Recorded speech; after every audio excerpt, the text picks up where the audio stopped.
من الشيطان الرجيم. بسم الله الرحمن الرحيم. بسم الله ما شاء الله لا يسوق الخير إلا الله. بسم الله ما شاء الله لا يصرف السوء إلا الله. بسم الله ما شاء الله ما كان من نعمة فمن الله. بسم الله ما شاء الله لا حول ولا قوة إلا بالله. بسم الله ولا استعانة إلا به. والحمد لله ولا ثناء إلا عليه. والصلاة والسلام على رحمة الله للعالمين ومسك الختام لسائر الأنبياء والمرسلين سيدنا ومولانا محمد الأمين وعلى آله وأصحابه ومن سار على نهجه واتبع هداه إلى يوم الدين.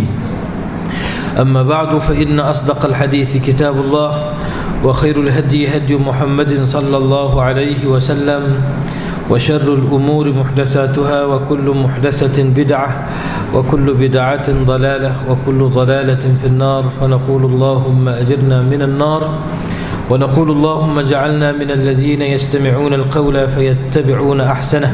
اللهم اهدنا واهد بنا واجعلنا سببا وسبيلا لمن اهتدى. واقدر لنا ولهذه الأمة المحمدية الخيرة الخير حيث كان وأينما كانوا فإنك تقدر ونحن لا نقدر وإنك على كل شيء قدير. فأنت تعلم ونحن لا نعلم وإنك أنت علام الغيوب. اللهم اجعلنا من الذين إذا أحسنوا استبشروا وإذا أساءوا استغفروا. بشرنا بإحسانك في الدنيا رؤيا سيدنا محمد صلى الله عليه وسلم ووفي لنا بجودك يوم القيامة لقيا سيدنا محمد صلى الله عليه وسلم. وارزقنا بعفوك يوم النشور شفاعة سيدنا محمد صلى الله عليه وسلم. واجعلنا من صالح أمة سيدنا محمد صلى الله عليه وسلم. وصل اللهم يا ربنا صلاة جلال وسلم سلام جمال على حضرة حبيبك سيدنا محمد. واغشه اللهم بنورك كما غشيته سحابة التجليات فنظر إلى وجهك الكريم. وبحقيقة الحقائق كلم مولاه العظيم الذي أعاذه من كل سوء. اللهم فرج كربنا كما وعدت أمن يجيب المضطر إذا دعاه ويكشف السوء وعلى آله وصحبه آمين. اللهم آمين يا كريم. Alhamdulillah, alhamdulillah, puji dan syukur kita kepada Allah Subhanahu wa taala dengan limpah kurniaan hidayah dan taufik daripada Allah. Maka pada hari ini lagi sekali Allah Subhanahu wa taala berikan kesempatan untuk kita berada dalam majlis ini. Mudah-mudahan kebaikan, rahmat dan anugerah daripada Allah Subhanahu wa taala itu Allah limpahkan untuk kita semua insya-Allah. Mudah-mudahan kita mendapat doa daripada para malaikatillah. Mudah-mudahan kita menerima anugerah limpahan rahmat dan sakinah daripada Allah Subhanahu wa taala dan beroleh keberkatan pada hari yang sangat mulia ini, iaitu hari Jumaat. Dan kita pula dalam kuliah pengajian Sirah Nabawiyah, iaitu berkenaan dengan sirah perjalanan hidup baginda Rasulullah sallallahu alaihi wasallam. Seperti yang saya sebut pada pertemuan kita yang lalu, apabila kita membaca kitab sirah secara tidak langsung, itu kita akan berulang-ulang dan memperbanyakkan selawat dan salam ke atas junjungan besar kita Nabi Muhammad sallallahu alaihi wa alihi wa sahbihi wa baraka wasallam. Dalam sebuah hadis Nabi sallallahu alaihi wasallam bersabda, fima ma'na, hadis yang diriwayatkan sabda Nabi sallallahu alaihi wasallam, aqrabukum ilayya fil jannati aktsarukum alayya salatan فأكثروا الصلاة علي في الليلة الغراء واليوم الأزهر أو كما قال عليه الصلاة والسلام. Maknanya aqrabukum ilayya fil jannah, yang paling dekat daripada kalangan aku dengan aku, yang paling dekat kedudukannya dengan aku nantinya fil jannah, di dalam syurga. Aktsarukum alayya salatan, iaitu mereka yang banyak mengucapkan selawat dan salam ke atasku. Fa'akthirus salata alayya, maka hendaklah sekalian kamu perbanyakkan selawat dan salam ke atasku fil lailatil gharra wal yaumil azhar, iaitu pada malam hari yang cerah, yang indah, yang berkah. Para ulama menafsirkan al-lailatul gharra itu, sebahagiannya menafsirkan dengan lailatul jumu'ah, iaitu pada malam al-jumu'ah, wal yaumil azhar, dan pada hari yang cerah yang berkat itu dimaksudkan dengan hari Jumaat. Jadi alhamdulillah berbetulan kita pada hari Jumaat kita berada pula pada kuliah sirah An-Nabawiyah. Itu pastinya setiap kali disebut nama baginda Rasulullah sallallahu alaihi wasallam itu akan disambut ucapan oleh kita semua dengan selawat dan salam ke atas baginda Rasulullah sallallahu alaihi wa alihi wa sahbihi wa baraka wasallam. Baik, insya-Allah kita teruskan sedikit kuliah kita insya-Allah. Cuma nak minta pinjam satu kitab anak tadi ada kuliah. Ada siapa bawa kitab tak? Ada muslim ada? Ada tanda ada tempat montir itu. Anak hari ni ada kuliah subuh, lepas tu ada urusan sikit, tak sempat balik rumah. Pinjam sana. InsyaAllah kita baca lah insyaAllah pukul 11 kita berhenti seperti dijadualkan.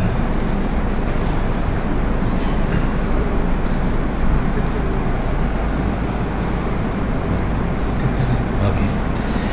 Baik, insyaAllah seperti yang kita maklumi, kita membaca kitab perjalanan hidup baginda Nabi sallallahu alaihi wasallam, kajian dan pengajaran sirah nabawiyah, durusun wa ibar. Kitab yang telah pun dikarang oleh Dr. Mustafa Sibai alaihi rahmatullah wa nafa'ana Allah bi'ulumihi wa 'ulumi masyayikhihi wa anwarihim wa asrarihim wa bihim fid darain amin. Dan mudah-mudahan yang menterjemahkan kitab kita ini juga beroleh rahmat dunia dan akhirat, dan semua kita juga mudah-mudahan beroleh rahmat dan manfaat dunia dan akhirat insya-Allah.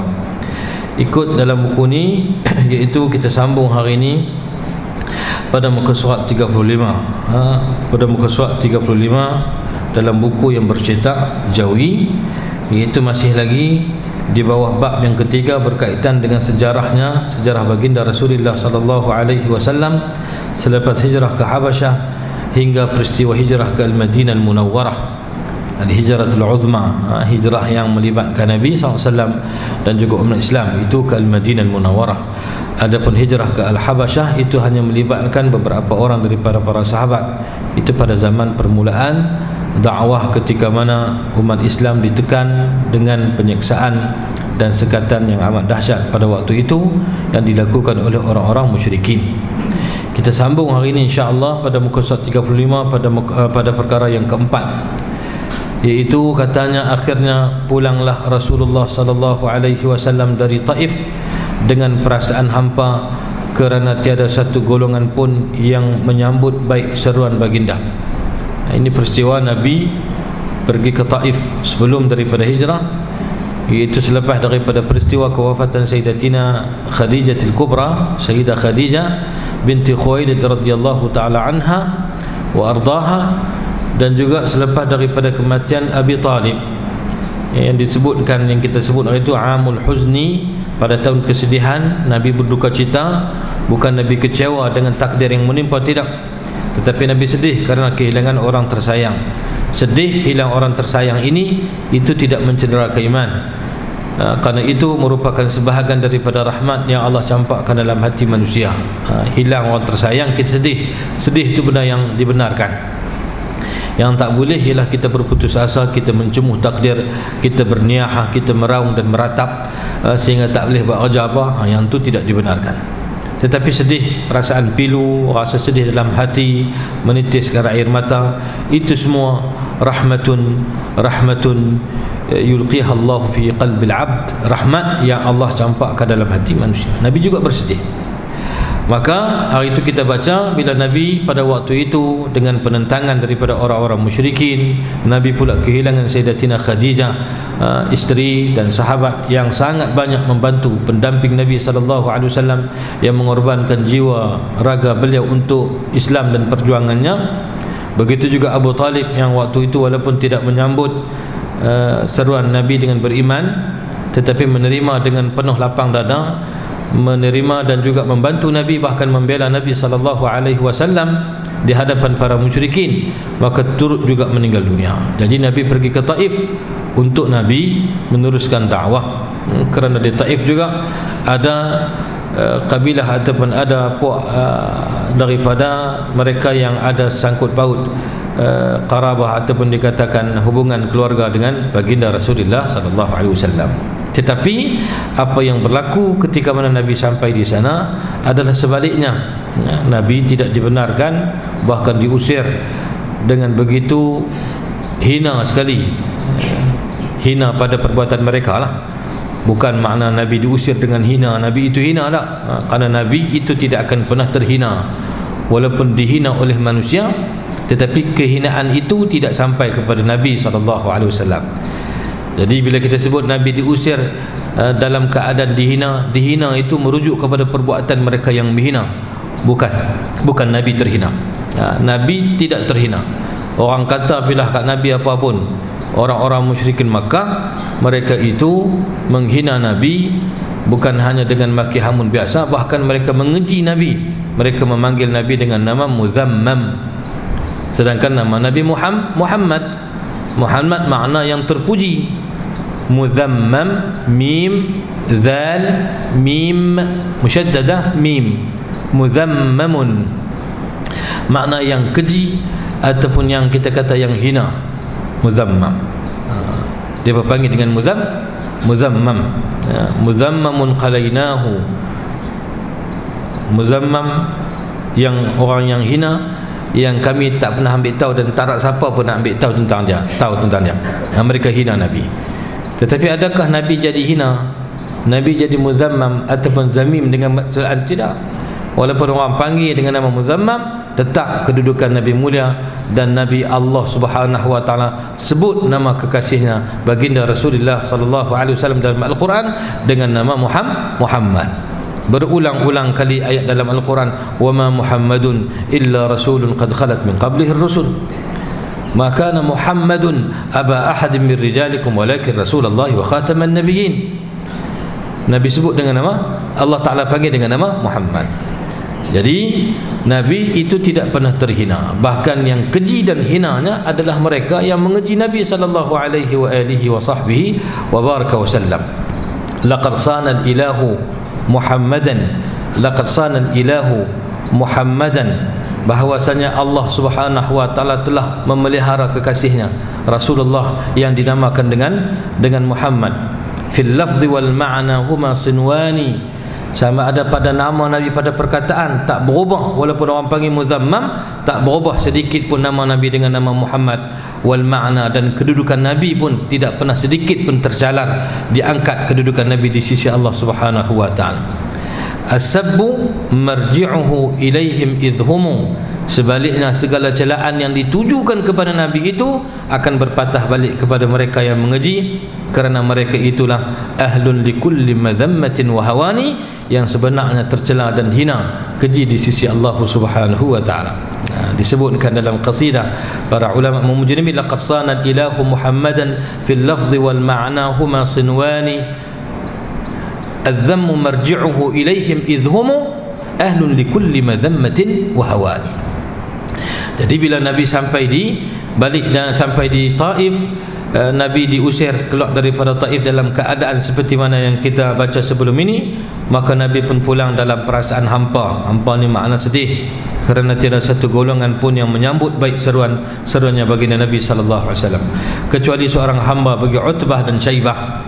Utbah dan Syaibah ini adalah dua orang yang tidak beriman dan mati dalam keadaan kufur. Utbah dan juga Syaibah, dua orang adik-beradik daripada anak lelaki Rabi'ah. Utbah dan Rabi'ah ni mati dalam peperangan Badar. Utbah juga mati dalam peperangan Badar. Mereka ini adalah adik-beradik kepada Hindun, iaitu isteri kepada Sayyidina Abi Sufyan, yang pada waktu itu Hindun masih lagi belum beriman. Kemudian selepas daripada Fath Makkah, masa Fath Makkah berimannya Abu Sufyan, kemudian setelah itu baru berimannya Hindun. Tapi waktu mula mereka kuat menentang Nabi sallallahu alaihi wasallam. Ceritanya bila Nabi balik daripada ataupun keluar daripada kota Taif. Taif ni tempat yang cantik, yang indah dah sampai sekarang pun.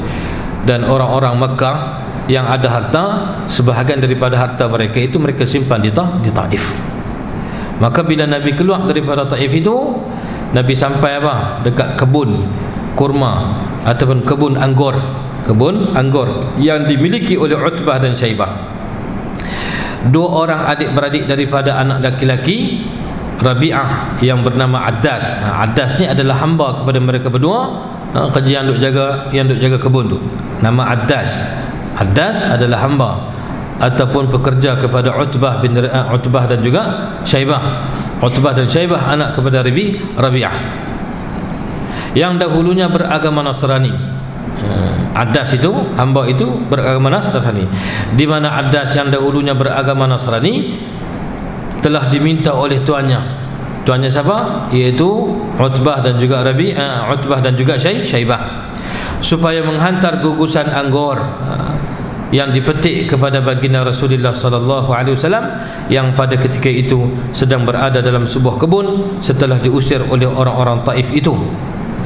Walaupun mereka ini adalah musuh kepada Islam, tak beriman dengan Nabi, tetapi sebahagian daripada kehormatan orang Arab pada ketika itu, seperti mana yang kita maklumi, orang Arab ni walaupun mereka tidak beriman, mereka syirik kepada Allah Subhanahu wa taala, tetapi ada beberapa nilai etika yang dipegang oleh mereka. Nilai akhlak itu ada, cuma akhlak itu tercemar dengan perbuatan jahiliah mereka. Tetapi akhlak itu ada, mereka menghormati tetamu, mereka memuliakan tetamu. Kalau ada orang meminta tolong, hatta orang itu berlainan aliran pun mereka akan tolong. Sebab itu nanti bila Nabi nak masuk ke Mekah, Nabi upah salah seorang daripada orang musyrikin yang pada waktu itu tak beriman lagi, upah supaya dia jamin Nabi SAW supaya tidak diapa-apakan oleh orang lain. Begitu juga berlaku ketika ada orang yang tak beriman, ada ketika minta jaminan. Contoh peristiwa yang berlaku kepada Abdullah ibn Sarah, salah seorang sahabat yang murtad. Kemudian bila berlaku pembukaan kota Mekah, antara serai nama yang Nabi suruh bunuh adalah Abdullah ibn Sarah ini. Sehingga Nabi kata kalau dia lari pergi kat kelambu Kaabah pun kamu bunuh. Ada beberapa orang. Tapi Abdullah bin Abi Sarah ini dia saudara susu dengan Sayyidina Uthman bin Affan. Maka ketika mana Nabi masuk ke Mekah, Abdullah bin Sarah ini telah berjumpa Uthman supaya minta syafaat, tolong jamin dia untuk dia bertemu dengan Nabi. So ini adalah amalan yang berlaku pada ketika itu. Termasuklah amalan bila tengok orang, contoh walaupun dia itu musuh kita, tapi kalau dia masuk duduk tempat kita dalam keadaan dah tak ada apa, dia minta tolong, waktu tu atas nama belas ihsan kemanusiaan kita tolong. Ini sebahagian daripada apa? Sebahagian daripada akhlak peribadi yang ada pada orang Arab pada ketika itu. Macam orang perempuan, orang perempuan walaupun jahiliyah tetapi ada kehormatan diri dia, kehormatan Arab tu dia ada. Sebab itu kata para ulama, Nabi menyebut apa? Innama bu'ithtu liutammima, hanya saja aku diutuskan untuk apa? Utammim. Utammim makna menyempurnakan. Akhlak-akhlak yang ada itu disempurnakan lagi. Bahkan Nabi lah apa? Yang membersihkan mereka daripada kotoran jahiliyah.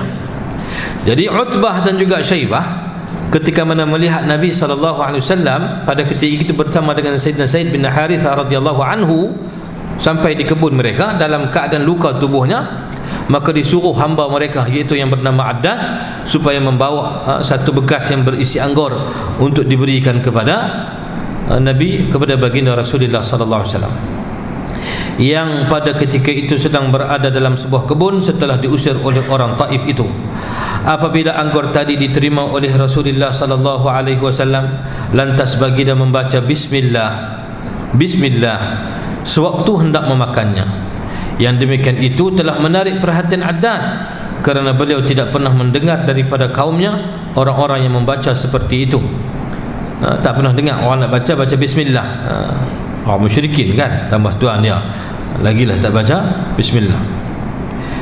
Lalu setelah berlangsung perbincangan singkat di antara Nabi dan Addas, akhirnya Addas memeluk agama Islam. Dia tanya, kamu daripada mana? Aku tak pernah mendengar orang di sini baca bismillah, kata Addas. Lalu Nabi kata, siapa kamu? Kamu nama siapa? Dia pun beritahu Addas, kamu daripada mana? Addas beritahu, saya daripada Ninawa. Ninawa ini dah perkampungan Nabi Allah Yunus alaihi salam, Yunus ibni Matta. Bila dengar nama kampung tu, terus Nabi kata, oh, kamu berasal daripada kampung saudaraku iaitu Yunus ibni Matta. Addas tahu, dia kenal kerana dia menganut agama Nasrani. Dia mengatakan, adakah kamu kenal Yunus ibn Matta?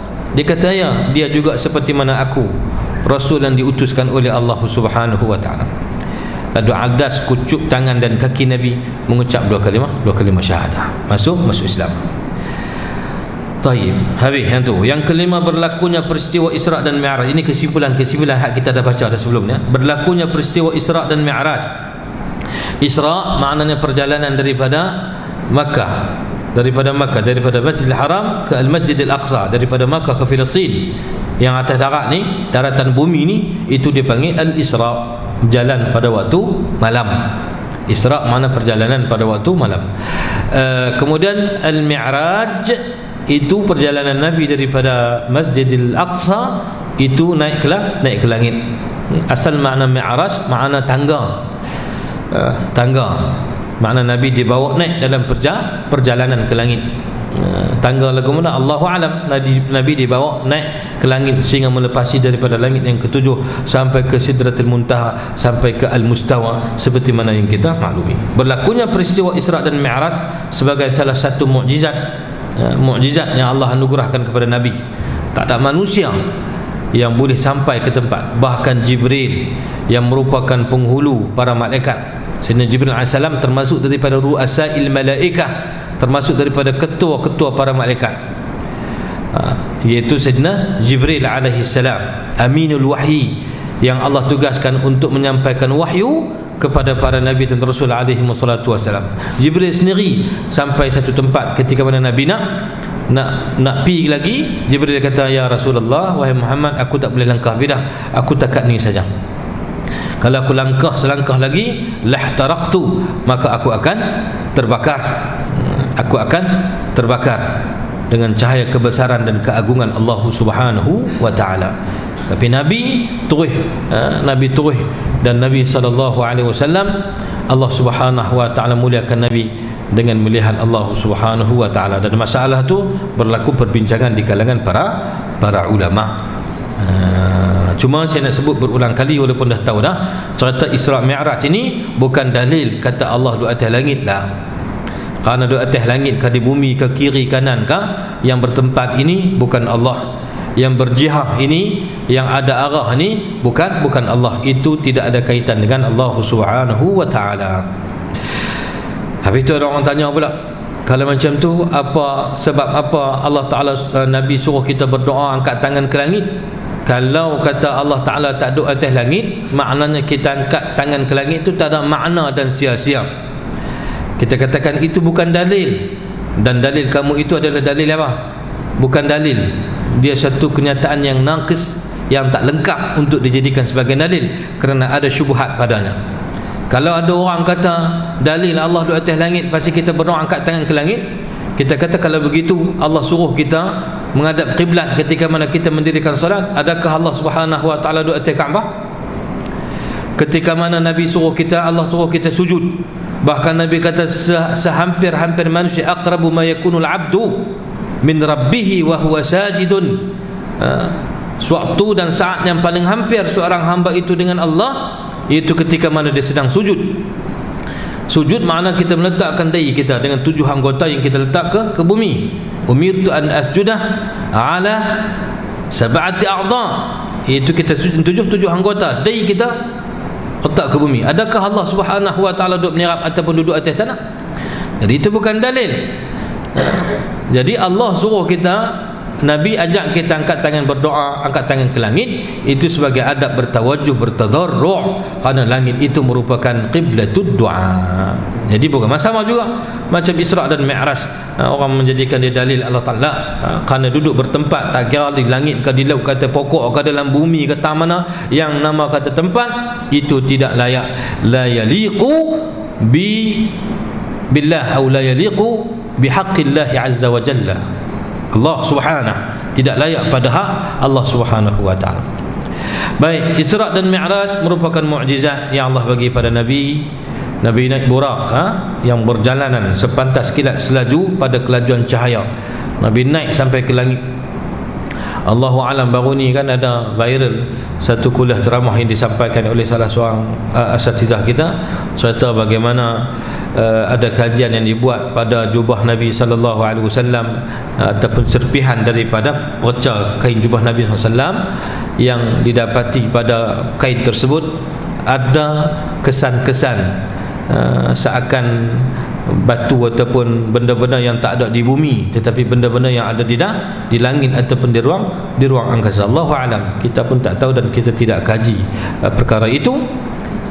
Tetapi yang jelasnya Allah telah menegaskan, Allah Subhanahu wa taala telah menyatakan, bahkan Nabi sendiri mengkhabarkan dan menceritakan, Nabi dibawa dalam perjalanan malam hari, tak habis satu malam, daripada Mekah ke Filistin, naik sampai langit yang ketujuh, sehingga ke Sidratul Muntaha Al-Mustawa, menerima kefardan salat. Nabi turun balik ke Mekah pada waktu itu, diriwayatkan bekas tidur Nabi masih lagi rasa panas. Maknanya Nabi diperjalankan tak habis satu malam. Bahkan ayat dalam surah Al-Isra yang kita baca itu, subhanallazi asra bi'abdihi laylan. Laylan, maha suci Allah yang memperjalankan hambanya laylan. Laylan dalam bahasa Arab makna juz'an minal layl, sebahagian daripada malam, bukan satu malam. Karena satu malam dalam bahasa Arab tidak disebut laylan, satu malam disebut laylatan, ismal marrah. Laylan makna juz'an minal layl. Jadi Nabi diperjalankan pada waktu yang sepantas itu, tetapi membelah perjalanan yang sangat jauh. Mustahilkah? Tak mustahil. Kenapa? Karena yang membawa perjalanan, yang memandu perjalanan itu adalah dengan apa? Dengan qudrah dan iradah Allah Subhanahu wa taala, dengan kekuasaan dan juga dengan kehendak Allah Subhanahu wa taala. Para ahli sejarah tidak sepakat kata dalam menentukan tarikh sebenar berlakunya peristiwa itu. Adapun pendapat yang paling kuat bahawa ianya berlaku sebelum daripada peristiwa hijrah, yang tu pasti. Tapi berlaku tu bila bulan Rejab dan sebagainya, itu khilaf di kalangan ulama. Cuma yang masyhur makna yang banyak disebut, pendapat yang masyhur, yang famous yang banyak dinakalkan oleh para ulama, iaitu pada 27 Rejab. Tetapi dia bukan pendapat yang pasti, berlaku khilaf di kalangan ulama. Cuma yang pastinya Isra' dan Mi'raj itu berlaku sebelum daripada peristiwa hijrah baginda Rasulullah sallallahu alaihi wasallam ke Al-Madinah Al-Munawwarah. Adapun pendapat yang paling kuat bahawa ianya berlaku sebelum daripada peristiwa hijrah yang berlaku pada tahun ke-10 daripada kebangkitan Nabi. Tahun ke-10 selepas Nabi diangkat menjadi Rasul. Namun demikian, sebahagian besar para ulama berpendapat bahawa kedua-dua peristiwa tersebut, iaitu Isra' dan Mi'raj itu berlaku dalam satu malam dengan ruh dan jasad sekaligus. Bukan mimpi, bukan hanya perjalanan rohani, tetapi Nabi dibawa dalam perjalanan sedar dengan fizikal Nabi, naik sampai ke langit. Mulanya baginda dibawa Isra' dari Masjidil Haram di Makkah sampai ke Masjidil Aqsa di Filistin. Kemudian dari sanalah baginda dibawa Mi'raj pula, naik ke langit yang tinggi dan kembali semula ke rumahnya, ke rumah baginda alaihi salatu wassalam di Makkah Al-Mukarramah pada malam yang sama. Peristiwa mukjizat ini diceritakan oleh baginda Nabi sallallahu alaihi wa alihi wa sahbihi wa baraka wasallam kepada kaum Quraisy, lalu baginda dipersendakan dan diperolok-olokkan oleh mereka itu. Walaupun demikian, Sayyiduna Abu Bakar radhiyallahu taala anhu dan beberapa orang sahabat radhiyallahu anil jami' yang sudah kuat imannya terus membenarkan apa yang diceritakan oleh baginda Nabi sallallahu alaihi wa alihi wa sahbihi wa baraka wasallam itu. Ini juga kisah yang masyhur yang dah banyak kali dah kita dengar, ketika mana orang-orang Quraisy bertemu dengan Nabi.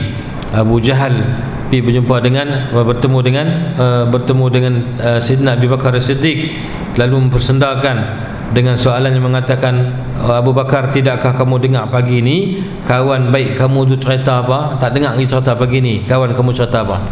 Kerana Nabi telah menceritakan peristiwa ini dekat dengan Kaabah, di hadapan penduduk Mekah, termasuk orang-orang musyrikin. Apabila mereka dengar cerita itu, maka mereka mengatakan ini suatu peluang baik untuk kita untuk kita mendustakan ataupun untuk kita memperolokkan ataupun untuk kita berhujah dengan Muhammad. Mesti ramai orang tak percaya dalam keadaan yang sebegitu. Bukan zaman tu, zaman lah ni pun yang ada teknologi roket sebagainya pun tidak ada manusia yang boleh sampai ke perjalanan sebegitu. Nak sampai ke tempat ke situ tak boleh. Lebih lagi lah pada zaman itu yang manusia bergerak daripada satu tempat ke satu tempat hanya melalui jalan darat dengan menggunakan unta. Bahkan nak pergi daripada Mekah ke Palestin itu sebulan pergi perjalanan, sebulan baik, sebulan balik. Nadribu akbad al-ibil syahran. Maknanya kami ni duduk atas belakang unta, duduk katuk belakang unta ni sebulan baru sampai ke Palestin, nak balik pula sebulan pula. Tiba-tiba Muhammad bagi tahu, kata semalam aku dibawa daripada sini pergi ke Palestin, Masjid Al-Aqsa, kemudian naik sampai ke langit, turun balik, sampai balik tak dan siang lagi dah sampai balik dah. Jadi mereka mengatakan ini peluang baik untuk kita bagi tahu kepada manusia sungguh Muhammad ni orang gila. Memanglah musuh dia akan menanti-nanti saja, sama ada benda betul ke benda tak betul. Yang penting kalau ada kredit untuk dia hentam kita, maka dia akan cari peluang. Sama macam zaman kita ni pun, kadang-kadang ada benda yang bukan isu sangat pun, tetapi oleh kerana ada benda yang boleh diputar belitkan, dijadikan kredit untuk mereka menentang Islam ataupun perjuangan Islam, maka mereka akan gunakan sebegitu. Dan kita tak pernah terkejut dengan tindakan-tindakan yang sebegitu, kerana memang begitulah keadaan dan kelaku sepanjang zaman. Mereka yang khianat pada Allah, yang tak mau kepada Islam, setelah mana mereka menjual agama Allah, akan ada tindakan yang kedua, wa yasudduna an sabilillah. Mereka akan mendekat pada jalan Allah Subhanahu wa taala, akan sekat jalan. Jadi Abu Jahal jumpa dengan Sayyidina Abu Bakar Siddiq radhiyallahu anhu, bagi tahu pagi tadi di kota dekat kami, dia bagi tahu kata dia pi ke Palestin, kemudian naik sampai langit tu, turun balik. Kalau hang percaya ke? Asalnya ialah apa? Asalnya khabar itu untuk memancing Sayyidina Abu Bakar Siddiq. Kot-kot lah nanti dia akan kata, aku pun rasa pelik juga kalau macam ni betul, kata dia ingat macam tu lah. Tetapi Abu Bakar Siddiq radhiyallahu ta'ala anhu yang sejahtera dan aman, tenang jiwa dan hatinya dengan iman. Orang yang beriman dengan Nabi bukan kerana kedudukan duniawi, tetapi kerana risalah yang dibawa oleh Nabi sallallahu alaihi wasallam. Walaupun Nabi dari segi duniawi pun Nabi orang hebat, Nabi bukan orang tepi jalan, Nabi lahir daripada keturunan yang dihormati. Tetapi bukan hanya nasab keturunan itu. Para sahabat menerima Islam yang dibawa oleh Nabi itu kerana apa?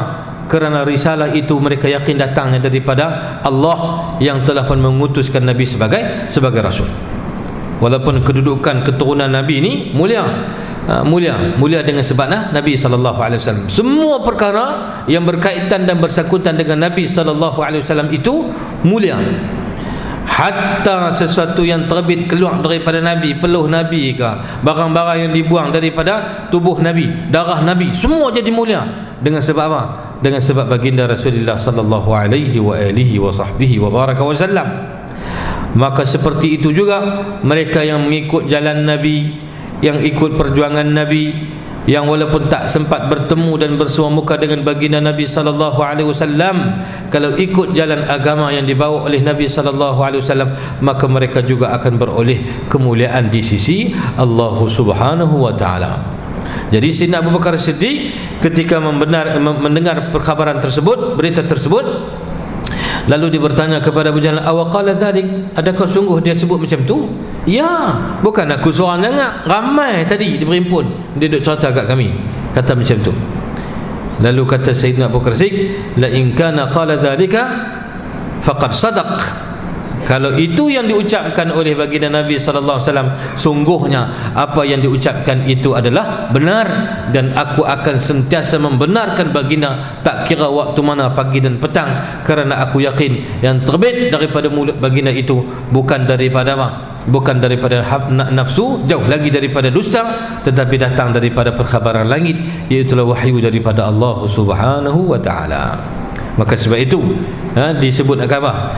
Disebutkan Sayyiduna Abu Bakar As-Siddiq yang membenarkan, li'annahu saddaqa an-nabiy sallallahu alaihi wasallam fi sa'iril ahwal wa fi sa'iril ahyan. Pada semua keadaan, pada semua ketika, tidak ada pada ketika apapun, ketika susah ke senang ke, ketika diuji ke, maka tetap yakin beriman. Dan prinsip inilah, bila kita baca sirah ini, prinsip inilah yang sepatutnya kita bentuk dalam kehidupan kita ini, untuk kita sentiasa membenarkan Islam, meletakkan masa depan kita bersama dengan Islam, meletakkan jalan hidup kita ini bersama dengan Islam. Kerana Islam dan iman ini adalah perjanjian antara kita dengan Allah Subhanahu wa taala. Jangan sampai kita gadaikan Islam, gadaikan iman, gadaikan anugerah yang sangat mahal ini. Islam ini adalah anugerah Allah yang Allah berikan kepada kita. Kita jangan ingat Allah Subhanahu wa taala untung dengan sebab kita ramai masuk Islam. Kita jangan ingat Nabi itu mulia dengan sebab kita, tidak. Nabi tetap kemuliaan khusus yang Allah berikan kepada baginda Rasulullah sallallahu alaihi wasallam. Kemuliaan Nabi itu adalah minnah, kurniaan daripada Allah Subhanahu wa taala, bukan berkaitan dengan kita.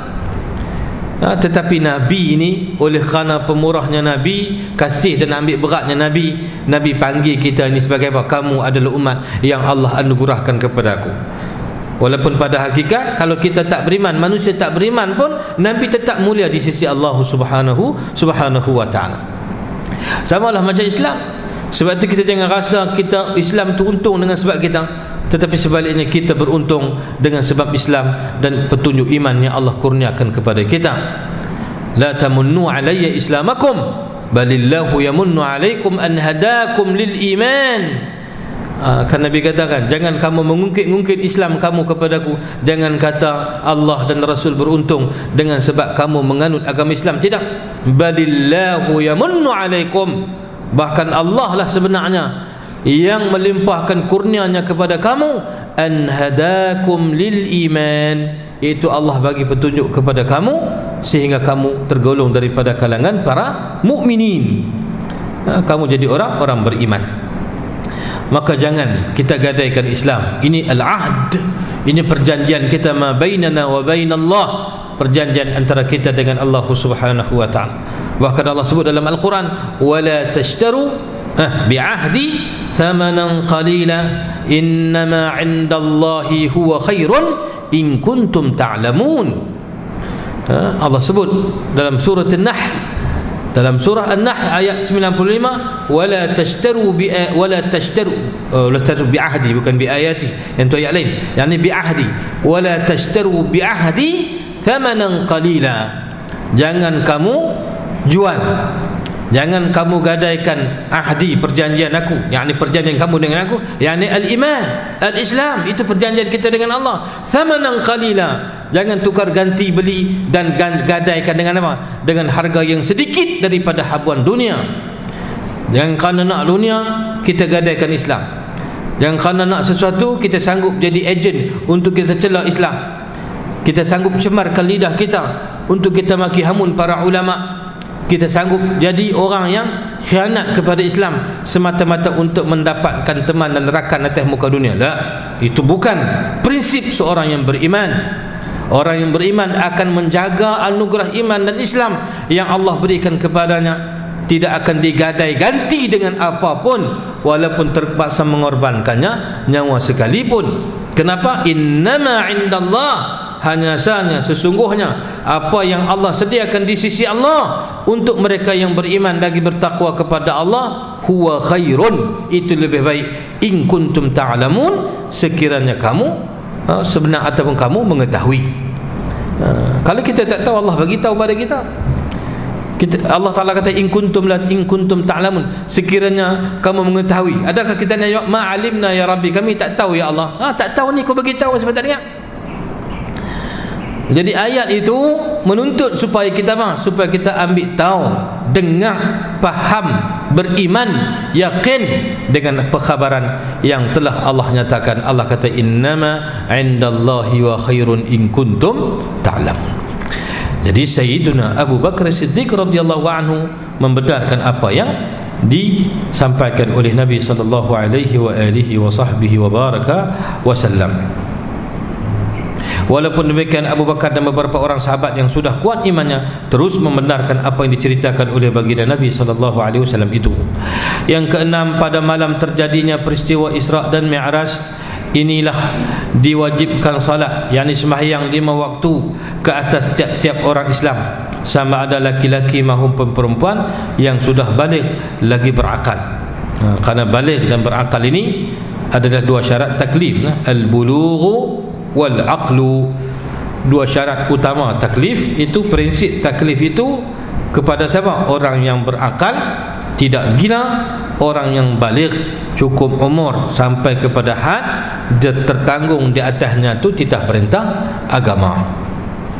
Malam Isra Mi'raj inilah difardukan sembahyang. Seperti kita maklumi, Allah fardukan 50 waktu.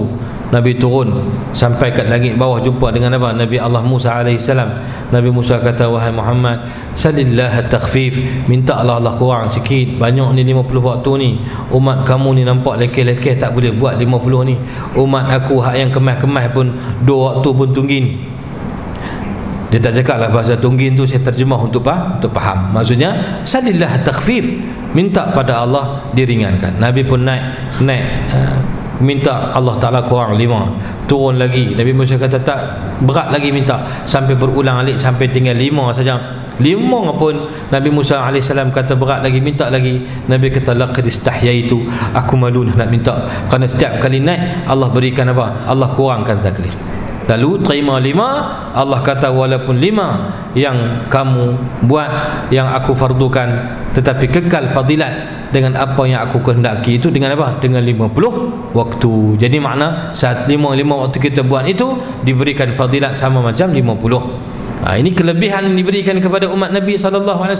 Satu kebajikan digandakan 10, bahkan digandakan sampai apa? Ila 700 dha'f, sampai 700 kali ganda. Gandaan ganjaran dalam beramal ini adalah sebahagian daripada khususiyat, perkara khusus yang hanya diberikan kepada umat baginda Rasulullah sallallahu alaihi wa alihi wa sahbihi wa baraka wasallam. Difardukan sembahyang. Sebab sembahyang ni berat, besar. Sembahyang ni tiang agama. Dalam hadis yang kita biasa dengarkan, Sayyiduna Mu'adz ibn Jabal radhiyallahu ta'ala anhu, Nabi beritahu kepada, hadis panjang, Nabi beritahu kepada Sayyidina Mu'adz, wahai Mu'adz, ala ukhbiruka, mau tidak aku nak khabarkan kepada kamu, bi ra'sil amri wa amudihi wa dhirwati sanami. Mau tak aku nak cerita apakah itu yang dikatakan kepala bagi setiap urusan dan juga tiang baginya, serta kemuncak tertinggi bagi perkara tersebut. Lalu kata Sayyidina Mu'adz bin Jabal radhiyallahu ta'ala anhu, Sayyidina Mu'adz bin Jabal sahabat Nabi yang terkenal kan, yang dihantar untuk apa? Jadi mufti ataupun jadi guru di Yaman, termasuk daripada sahabat Nabi, ulama dan fuqaha daripada sahabat Nabi SAW. Yang Nabi sebut dalam hadis, Sayyidina Mu'adz ini a'lamuhum bil halal wal haram. Antara sahabat Nabi yang mahir dalam hukum halal dan haram ini adalah Sayyidina Mu'adz ibn Jabal. Setiap sahabat ni ada kelebihan lah. Nabi sebut dalam satu riwayat hadis, fima ma'na, Nabi kata, Allahumma salli ala Sayyidina Muhammad, arhamu ummati li ummati Abu Bakar. Orang yang paling kuat sifat rahmat, belas kasihan di kalangan umatku ini adalah Abu Bakar Siddiq. Wa asyadduhum fi dinillah, dan orang yang paling kuat, teguh ataupun tegas mempertahankan agama, Umar bin Al-Khattab, Sayyidina Umar ibn Al-Khattab. wa aqra'uhum Ubay bin Ka'b, wa ashadduhum hayaan, orang yang paling malu Uthman bin Affan, Sayyidina Uthman bin Affan, wa afraduhum orang yang paling mahir dalam ilmu faraid, ataupun orang yang a'lamuhum bil halal wal haram Muadz bin Jabal, wa aqra'uhum yang paling mahir dalam bacaan Quran Ubay bin Ka'ab, Ubay ibnu Ka'ab. Dan ada beberapa masalah, tak ingat hadis itu panjang, tapi nak cerita dalam hadis itu Nabi sebut kelebihan antara sahabat, antaranya Sayyidina Muadz bin Jabal. Nabi kata a'lamuhum bil halali wal haram, yang paling mahir dalam halal haram itu adalah Muadz bin Jabal. Ala wa inna likulli ummatin aminan wa aminu hadhihi al-ummah Abu Ubaidah bin al-Jarrah. Setiap umat itu ada pemegang amanahnya, orang yang kuat amanahnya. Semua sahabat itu amanah. Amanah bukan parti amanah, sifat amanah. Sekali ada orang duk mempersendal-sendal gitu pula. Ala wa inna kulli ummatin amin wa aminu hadhihi al-ummati Abu Ubaidah bin al-Jarrah. Yang paling kuat sifat amanahnya adalah Sayyidina Abu Ubaidah ibn al-Jarrah. Jadi hadis kita baca tadi, hadis yang Nabi sembang dengan Sayyidina Muadz bin Jabal, Nabi kata apakah kepala bagi setiap urusan, apakah tiangnya, dan apakah kemuncak ataupun apakah kemuncak tertingginya. Lalu kata Sayyidina Muadz bin Jabal radhiyallahu anhu, bala ya Rasulullah, bahkan ceritalah ya Rasulullah, beritahulah. Nabi kata ra'sul amril Islam, kepala bagi segala urusan, yang paling penting dalam segala urusan al-Islam, iaitulah agama Islam. Wa amuduhu salah, dan tiang bagi Islam itu adalah salat 5 waktu.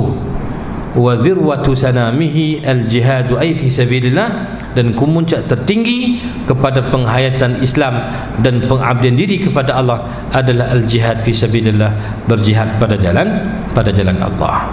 Jadi semayang kita kena jaga lah, yang fardu kena jaga, yang sunat kita kena rajin-rajin sehabis yang kita mampu, dan juga kena buat. Nak dapat ketenangan, kebahagiaan dalam hidup ini, para ulama kata ada 3 benda penting.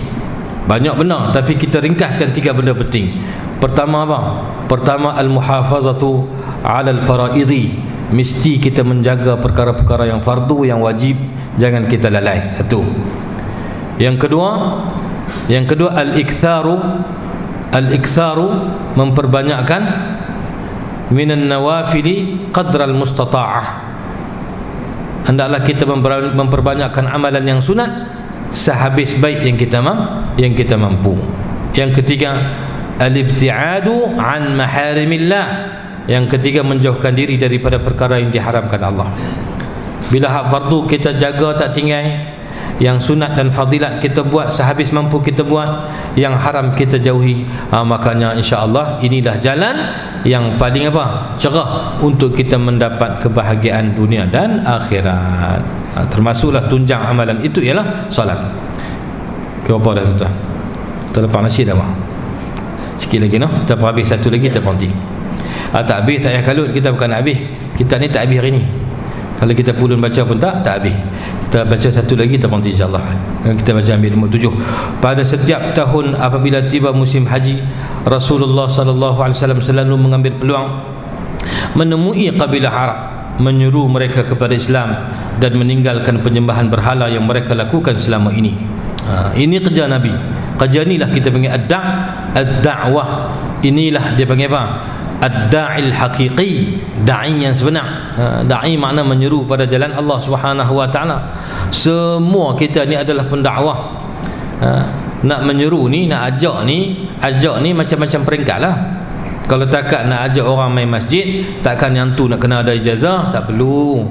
Takkan kita nak kena khatam habis semua kitab ikut. Kalau setakat abang kata kita ni nampak kuih ghalid lah, nak mati dekat ni, kemat pun nampak tanda-tanda, aku duk dengar tok guru duk cerita makin dekat lah. Kita kena pakat-pakat balik kembali kepada Islam. Itu juga merupakan dakwah, dan orang yang menyebut itu adalah da'i. Jadi semua kita adalah da'i. Tapi kalau nak menekuni bidang ilmu, yang tu tak bolehlah semua orang, bukan semua orang boleh buat. Yang tu urusan para ulama, orang menuntut ilmu dan tahu disiplin ilmu yang bercakap tentang huraian itu. Tapi kalau takat nak ajak orang kembali kepada, yang tu semua kita. Semua kita berperanan. Semua kita da'i sebenarnya. Cuma bila kita da'i, kita kena jagalah kelaku kita, kerana kita ini contoh nampak pada pandangan manusia. Mata manusia dia tak akan jatuh pada benda yang di sebalik ni, mata ni dia akan jatuh pada benda yang nampak pada pandangan mata dia. Kalau orang tu pakai seluar pendek tapi malam-malam dia sembahyang tahajud tak pernah tinggal, orang tak nampak tahajud tu. Dan sepatutnya tak jadi macam tu. Macam mana hang tahajud tak pernah tinggal, aurat hang tak tutup. Tapi nak abang kata, pandangan manusia yang zahir itu yaqa'u fi ma yadhhar, akan jatuh pada pandangan yang zahir. Sebab tu kita kena jaga. Kalau kita bawa mesej agama, kita kena jaga akhlak peribadi kita, kita kena jaga penampilan kita, kena hindarkan diri kita daripada perkara-perkara yang boleh mendatangkan fitnah kepada kita dan juga kepada dakwah itu sendiri. Bahkan dalam dunia kita hari ini macam-macam benda yang tak sangka berlaku dan kita tengok di hadapan mata kita. Ada orang macam ni duk bercakap pasal agama, tapi tengok-tengok ada benda-benda berlaku. Cuma kita nak pesan satulah, kita kalau tengok benda yang tak elok, berpada dengan apa yang kita tengok dan minta ampun pada Allah dan mohon perlindungan daripada Allah. Jangan kita tengok benda tak elok tu jadi poin sedap kita nak mengutuk orang, jangan. Karena kita pun tak tahu macam mana ujian yang kita nak tempuh, dan kita pun barangkali lupa ataupun buat lupa dosa yang pernah kita buat. Karena semua kita terdedah kepada dosa, tinggal lagi Allah tak dedah pada pandangan umum. Na'udzubillah, summa na'udzubillah. Kita pernah dosa, barangkali ada dosa besar sekalipun, bukan dosa kecil, dosa besar pun barangkali ada daripada kalangan kita yang pernah melakukannya. Astaghfirullah wa nastaghfirullah wa natubu ilaih. Yang kata manusia tak maksum ini terdedah kepada dosa, terdedah. Sama ada dia buat atau tak buat, yang tu Allahu alam. Tapi terdedah mana boleh jadi dia buat. La tajidanna ghairal ma'sumi, seperti mana diungkapkan, dikatakan la tajidanna ghairal ma'sumi lahu ma'satun madiyah wa fihi afatun makhfiyah illa ma rahimahu rabbuh. Yang kata tak maksum ni, kamu akan jumpa orang tu mesti ada sejarah silam, tinggal lagi dia tak cerita dia. Ada kedukaannya, ada perkara-perkara dulu yang pernah dilakukannya. Wa fihi afatun makhfiyah, dan ada pada dirinya penyakit ataupun kita kata keaiban-keaiban yang tersembunyi yang siapa pun tak tahu. Illa ma rahimahu rabbuh, melainkan orang yang Allah rahmati dia, Allah hindarkan dia daripada keburukan dan juga dosa. Tapi maksum kita berdosa, tinggal Allah Ta'ala tak buka. Fa iyyaka an tahrimal khaira lima yastaqbiluhu murtakibul khati'ah lianna al-ibrata ma tashhaduhu khawatimul hayah wal amru ghaibun fi ilmi Allah subhanahu. Kalau kita sedang kata kita semua terdedah kepada dosa, cuma beza kawan ni Allah subhanahu wa ta'ala buka, uji sehingga jadi kalut lagu tu, kita Allah Ta'ala tutup, alhamdulillah. Maka jangan kita jangan kita haramkan masa depan baik bagi orang yang buat dosa. Maknanya jangan kita celah dia seolah-olah dia confirm masuk neraka. Dah. Karena barangkali dia bertaubat, dulu dia lupa, dengan sebab jadi kalut-kalut lagu ni dia pun rasa menyesal, dia bertaubat. Allahu alam, dia bertaubat, Allah angkat darjat dia kepada apa? Darajatit taibin, kepada darjat hamba yang bertaubat. Sedangkan kita 24 jam wirid dengan apa? Dengan fitnah dan cakap benda yang tak sepatutnya kita cakap. Jangan sibukkan diri dengan benda yang tak mendatangkan faedah. Kalau kita tengok benda baik ada pada seseorang, kita puji Allah supaya kita tak hasad, kerana kebaikan itu datang daripada Allah. Kalau kita hasad ke orang, maknanya kita tak puas hati ke Allah. Jadi cara nak elakkan diri daripada hasad, bila tengok kebaikan kita puji Allah.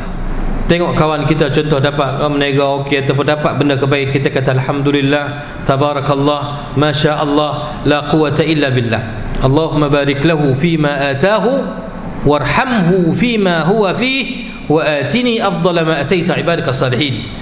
Alhamdulillah, tabarakallah, masya Allah, la quwata illa billah. Kita puji Allah, maha Allah maha terpuji. Segalanya berlaku dengan apa? Dengan apa yang Allah kehendaki. Ya Allah, berkatikanlah saudaraku ini dengan apa yang Kau kurniakan padanya, rahmatilah keadaan dia supaya tak menyimpang daripada kebenaran. Wa atini afdala ma ataita ibadaka salihin, kurniakan juga pada aku kebaikan seperti mana Engkau kurniakan kepada orang yang saleh. Tapi kalau kita tengok orang buat benda yang tak elok, sama ada dia buat betul ke ataupun hanya baru pertuduhan ke, adakah itu sebab kita nak keji dan celah? Jangan. Apa benda kita nak buat? Pertama, kita beristighfar pada Allah walaupun dosa tu orang buat, bukan kita buat. Istighfar. Kerana istighfar ni bukan hanya untuk istighfar minta ampun bila kita buat dosa. Istighfar ini adalah wirid lazim bagi seorang mukmin. Istighfar itu adalah benteng yang akan menghindarkan diri seseorang daripada dosa dan sebab-sebab yang membawanya kepada dosa. Jadi bila tengok orang tu diuji dengan dosa ataupun diuji dengan apa? Dengan kecelaan yang dia buat, kita kata ghufranallah wal iyaz billah. Minta ampun pada Allah dan minta lindung. Allah lindung kita daripada perkara seumpama itu. Ghufranallah wal iyaz billah min zalik. Kemudian kita doa dekat dia, Allahumma inna hadha akhi qad ibtuliya bima syi'ta wa kana amruka qadaran maqdura. Allahumma ighfir lahu warhamhu wa taqabbal taubatahu wasturhu wahdihi ila al-haq wa waffiqhu lima tuhibbu wa tarda. Kita kata inna akhi hadha, sesungguhnya saudara kami yang seorang ni ya Allah, qad ibtuliya bima syi't, telah diuji dengan apa yang telah engkau kehendaki ya Allah. Allah tak suruh kita buat dosa, tapi segala perkara berlaku dengan ketetapan dan ketentuan izin Allah Subhanahu wa taala.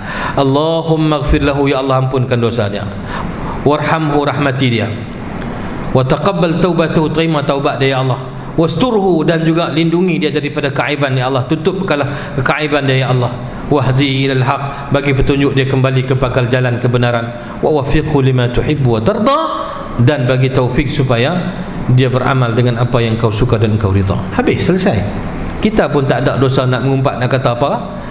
Kita tengok kebaikan, jadi iktibar, kita doa supaya dia kembali ke bakal jalan. Kita tengok kebaikan, kita berdoa supaya kita tak kena hasad, dan kita juga apa? Kita juga doa kebaikan untuk kita. Ini benda yang penting untuk kita apa? Membanyakkan kebaikan, memperbanyakkan kebaikan. Tapi kalau kita duk cakap saja, kata benda hak kita tak tahu, tuduh sedap. Tu lah aku dah tengok kelaku dia pembelak. Betul lah kan? Betul lah kadang-kadang orang ni dia saja cari penyakit dengan penampilannya dan kono. Tapi kita tak boleh nak hukum lebih daripada apa yang kita nampak dengan pandangan mata kita, kerana kita tak tahu. Lebih-lebih lagi orang yang sedang dituduh contohnya. Kita jatuh hukum siap dah apa semua dah cerita. Hak kita cerita tu bukan boleh masuk mahkamah pun. Hak kita duk cerita yang kita duk type dalam WhatsApp atau kita duk cerita sama kita, tak masuk dalam kod mahkamah pun disebut depan hakim. Tetapi yang masalahnya, hak kita duk cerita itu masuk dalam buku catatan amalan kita, nantinya akan dibentangkan di hadapan Allah. Kalau hak kita sebut tu tak betul, menyebabkan kita fitnah ataupun kita ghibah, nanti kita kena jawab di akhirat. Zaman fitnah, keliling kelalang kita ni, kita terdedah kepada fitnah. Sebab tu kita perlu kepada rahmat Allah, anugerah Allah, perlu sahabat yang baik, perlu bimbingan dan pimpinan para ulama. Kena duduk dengan para ulama, kena duduk dengan para salihin, kena banyak kita lengkapkan diri kita dengan apa? Dengan wirid dan zikir yang kita amalkan, Quran yang kita baca, amalan yang kita jaga. Semua itu adalah pendinding kita daripada fitnah dan juga kecelaan, juga selamat daripada kecelakaan. Jadi Nabi setiap kali musim haji waktu itulah dia buat acara haji dia apa? Kerana amalan haji ni amalan Nabi Allah Ibrahim AS yang masih lagi berlangsung. Mereka memuliakan Kaabah, cuma dengan sebab bercampur aduk dengan syirik, mereka letak Kaabah di berhala di Kaabah. Mereka memuji-muji Kaabah sambil bertalbiah. Tapi dalam talbiah itu juga mereka memuji apa? Memuji berhala mereka, bertawaf dalam keadaan bersiul dan juga bertepuk-tepuk tangan. Kemudian baju tawaf tu dia buang, ditanggalkan. Kenapa? Kerana seolah mereka dibersihkan daripada dosa. Tawaf dalam keadaan tak berpakaian, telanjang. Ini amalan mereka. Tapi mereka datang setiap musim haji, mereka datang ke Kaabah. Waktu itulah Nabi ambil peluang untuk menyampaikan dakwah, menyuruh mereka kepada ajaran Islam. Sewaktu baginda sedang berada dalam Jamratul Aqabah untuk melontar, tiba-tiba bertemu serombongan orang daripada suku Aus dan juga Al-Khazraj, ini daripada Al-Madinah, yang waktu itu dikenali dengan Yathrib. Tapi lepas Nabi Nabi tukar nama Yathrib jadi Taibah, Taibatun Tayyibah, dan juga dikenali dengan Madinatul Rasulillah ataupun Al-Madinah Al-Munawwarah Al-Munawwirah. Jadi Nabi bertemu dengan dua puak, iaitu suku Al-Aus dan Al-Khazraj. Mereka itu diajak oleh baginda memeluk Islam. Lantas mereka pun terus menerima Islam seramai 7 orang. Setelah itu mereka kembali ke Madinah, dan apabila sampai di sana mereka menceritakan kepada kaumnya tentang peristiwa pertemuan mereka dengan Nabi dan tentang penerimaan mereka terhadap Islam. Ini disebut sebagai apa? Sebagai Bai'atul Aqabatil Ula, perjanjian Aqabah yang pertama. Aqabah itu disebut kepada tempat kita duduk melentang kan sekarang ni. Di situlah mai 7 yang pertama. Kemudian lagi akan datang diceritakan pula tentang bagaimana mai pula kumpulan yang kedua, 72 orang, 70 lebih daripada orang-orang Madinah datang untuk berbai'ah dengan Nabi sallallahu alaihi wa alihi wa sahbihi wa baraka wasallam, yang dikenali dengan Bai'atul Aqabati Tsaniyah, perjanjian Aqabah yang kedua. Yang itu insya-Allah kita akan ulang kaji pada pertemuan kita yang akan datang. Nombor 8 lah. Saya lagi Makcik kita tolong tanda ni, saya kepak sikit. Kita berhenti dekat nombor 7. Kita akan mula nombor 8 nanti insya-Allah pada pertemuan kita yang akan datang. Wa sallallahu ala sayyidina Muhammad wa ala alihi wa sahbihi wa baraka wa sallam. Allahumma innana nahmaduka ala kulli hal wa na'udzubika min hali ahli an-nar. Allahumma anfa'na bima 'allamtana wa 'allimna ma yanfa'una wa zidna 'ilma ya rabbal alamin wahdina kullana ya rabbana ila sawa'is sabil. Allahumma arzuqna salamata wal 'afiyah wal mu'afata da'imata fid din wad dunya wal akhirah. Allahumma استر عيوبنا وأمن روعاتنا واجعل خير أيامنا يوم نلقاك وأنت راض عنا ورحم بنا وارزقنا الخاتمة الحسنى بفضلك يا الله يا حنان يا منان يا بديع السماوات والأرض يا ذا الجلال والإكرام. اللهم إننا تحصنا بذي العزة والجبروت واعتصمنا برب الملكوت وتوكلنا على الحي الذي لا يموت. اصرف عنا الأذى إنك على كل شيء قدير. اصرف عنا الأذى إنك على كل شيء قدير. اصرف عنا الأذى إنك على كل شيء قدير. اللهم ارزقنا تقواك يا ربنا وأكرمنا بها. اللهم ارزقنا تقواكنا يا ربنا وأكرمنا بها واجعل لنا من النوازل والنوائب مخرجا وارزقنا رزقا حلالا طيبا مباركا فيه من حيث لا نحتسب واكفنا توكلا عليك فأنت حسبنا وأنت البالغ لأمورنا إنك على كل شيء قدير وكان أمرك قدرا مقدورا بحق قولك الحق. ومن يتق الله يجعل له مخرجا ويرزقه من حيث لا يحتسب ومن يتوكل على الله فهو حسبه إن الله بالغ أمره قد جعل الله لكل شيء قدرا. اللهم ارحمنا واغفر لنا أجمعين يا رب العالمين. اللهم مغفرتك أوسع من ذنوبنا ورحمتك أرجى عندنا من أعمالنا.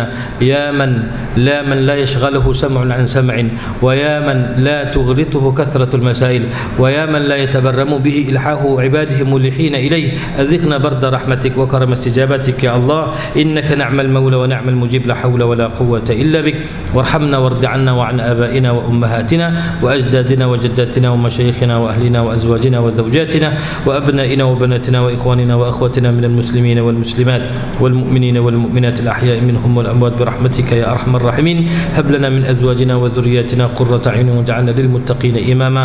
اللهم كن لنا ولا علينا يا الله واحفظنا فإنك خير حافظا لنا يا رب العالمين بحق قولك الحق فالله خير حافظا وهو أرحم الراحمين. ربنا آتنا في الدنيا حسنة وفي الآخرة حسنة وقنا عذاب النار. وصلى الله على سيدنا محمد وعلى آله وصحبه أجمعين والحمد لله رب العالمين والسلام عليكم ورحمة الله وبركاته. سبحانك اللهم وبحمدك أشهد أن لا إله إلا أنت أستغفرك وأتوب إليك. بسم الله الرحمن الرحيم. العصر إن الإنسان لفي خسر إلا الذين آمنوا وعملوا الصالحات وتواصوا بالحق وتواصوا بالصبر.